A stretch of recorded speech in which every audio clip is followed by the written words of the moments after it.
What if the most dangerous storm is not the one around you, but the one inside you? Stay with me because what Jesus does in this story could change how you face every fear from this day forward. The sun was sinking behind the hills, painting the Sea of Galilee in brilliant streaks of orange and crimson.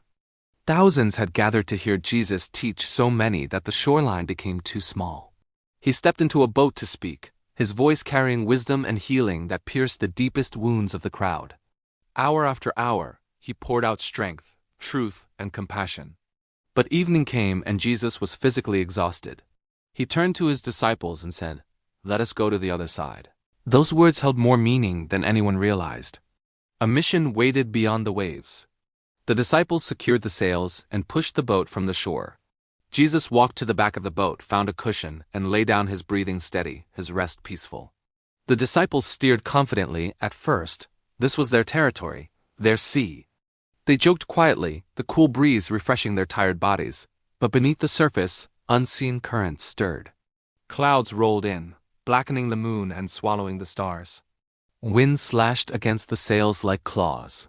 The surface of the water twisted and churned into chaos.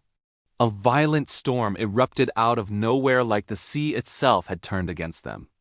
Waves rose like monstrous walls and crashed over the sides, soaking their clothes, filling the boat. The disciples shouted commands, fighting to keep balance. Fear crawled into their throats as the boat lurched and creaked. This storm was unlike any they had ever known. It felt alive, hostile evil. The sea roared as though it wanted to devour them. Lightning tore open the sky, illuminating terror in their eyes. They bailed out water with frantic desperation, but every wave poured in 3 times more. The disciples were fishermen, survivors of many storms, but this one was winning. They felt sure, we're not getting out of this alive. And then the worst realization hit them. Jesus was asleep. There he was, unshaken, resting peacefully in a hurricane. Their faith collapsed into panic and anger. They rushed to him and shouted, "Teacher, don't you care if we drown?" Their words were not just fear, they were accusation. They believed his silence meant he didn't care. Jesus awakened, not alarmed by the storm, but saddened by their unbelief. He stood up, water dripping from his hair and cloak, yet his stance was regal, unshakable. He faced the storm directly. No trembling, no hesitation, no fear. His voice thundered louder than the wind.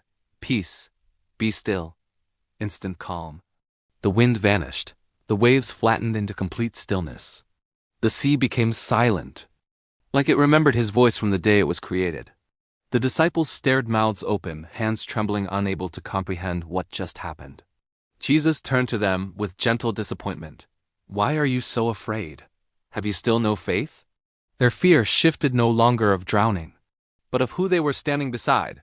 They whispered, "Who is this that even the wind and the waves obey him?"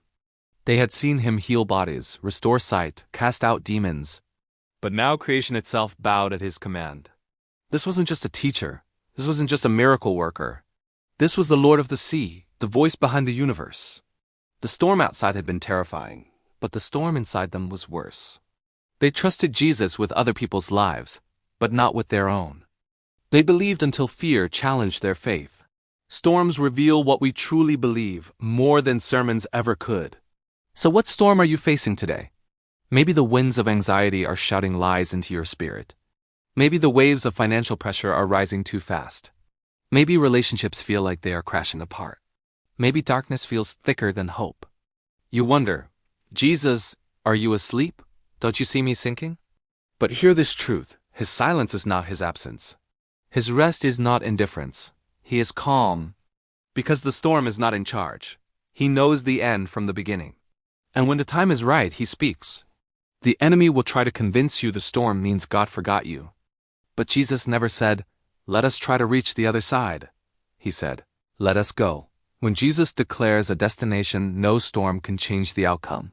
The storm was not there to kill them, but to show them his power. However, there was another battle in play. This storm was spiritual warfare, because on the other side of the sea was a man possessed by a legion of demons, crying out night and day in chains and agony. Satan knew deliverance was coming, so he tried to sink the mission before it reached shore. Hell hates it when Jesus moves toward the broken. But Satan forgot something fundamental. You cannot drown the resurrection and the life. Jesus reached the other side. He set that tormented man free. The storm failed. Your storm will fail too. Every storm has a purpose: to reveal Jesus' authority and deepen your trust in him. Fear says, "We're going to die." Faith says, "Jesus is in my boat." Fear screams, "Look at the waves." Faith whispers, "Look at who commands them." Fear asks, "What if I sink?" Faith responds, "What if Jesus speaks?" Sometimes the miracle is a calm sea. Sometimes the miracle is a calm heart. Either way, Jesus wins. Storms come, storms go. But Jesus remains. Take courage. If Jesus is with you, your story is not ending in the storm. Your purpose is waiting on the other side. So breathe, trust, let fear bow to faith. Jesus is still speaking over storms today. And he is speaking to yours now. Peace. Be still. If this message strengthened your heart, comment, "Jesus is in my boat." Like this video, share it with someone who needs peace. And click subscribe so you don't miss the next extraordinary story from the Bible. The best is yet to come.